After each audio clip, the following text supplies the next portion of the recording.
Hello friends, welcome to மது திலீப் சமையல். நீ பார்க்க போகிறது சன்னா மசாலா எப்படி செய்யணும்னு பார்க்க போகிறோம். வாங்க எப்படி பண்ணுறதுன்னு பார்க்கலாம். ஃபஸ்ட் தேவையான பொருட்கள்லாம் பார்த்துடலாம். நம்ம ஃபஸ்ட்டு நான் 1.5 கப் அளவு சன்னா நான் வேக வச்சுருக்கேன். ஒரு பெரிய வெங்காயம், 4 தக்காளி, இஞ்சி பூண்டு விழுது 2 ஸ்பூன், மிளகு 2 பட்டை, 2 கிராம்பு, 2 ஏலக்காய், சோம்பு, ஜீரகம் ஒரு ஸ்பூனு.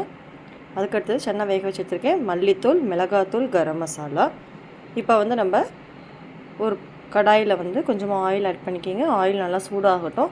சூடானதுக்கப்புறம் வெங்காயம், தக்காளி, பட்டை, கிராம்பு, ஏலக்காய், மிளகு, சோம்பு, சீரகம் இதெல்லாத்தையும் ஆட் பண்ணிக்கலாம். இது நல்லா நம்ம சுருளை வதக்கி இது பேஸ்ட் மாதிரி அரைச்சிக்கலாம். அடுத்து குக்கரில் நம்ம ஆயில் ஆட் பண்ணிக்கிங்க. ஆயில் நல்லா ஹீட் ஆனதுக்கப்புறம் அரைச்ச பேஸ்ட் ஆட் பண்ணிட்டு பச்சை வாசனை வரைக்கும் வதக்கிக்கிங்க. அடுத்து இஞ்சி பூண்டு விழுது ஆட் பண்ணிக்கிங்க. இது இதோட பச்சை வாசனை வரைக்கும் வதக்கிடணும். அதுக்கடுத்தது மிளகாத்தூள், மல்லித்தூள், கரம் மசாலா இது 3ஐயும் ஆட் பண்ணிக்கிங்க. தேவையான அளவு உப்பு ஆட் பண்ணிட்டு நல்லா வதக்கி விட்டுக்கலாம். நம்ம கொஞ்சம் எண்ணெய் பிரிய வரைக்கும் நல்லா நம்ம வதக்கி விட்டுக்கணும்.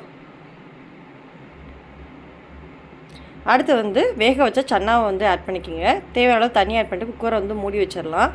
மூடி வச்சுட்டு விசில் வந்ததுக்கப்புறம் சிம்மில் போட்டு ஒரு 10 நிமிஷத்தில் இறக்கிட்டால் அவ்வளோ சூப்பர் டேஸ்டியான சன்னா கிரேவி ரெடி ஆயிடுச்சு.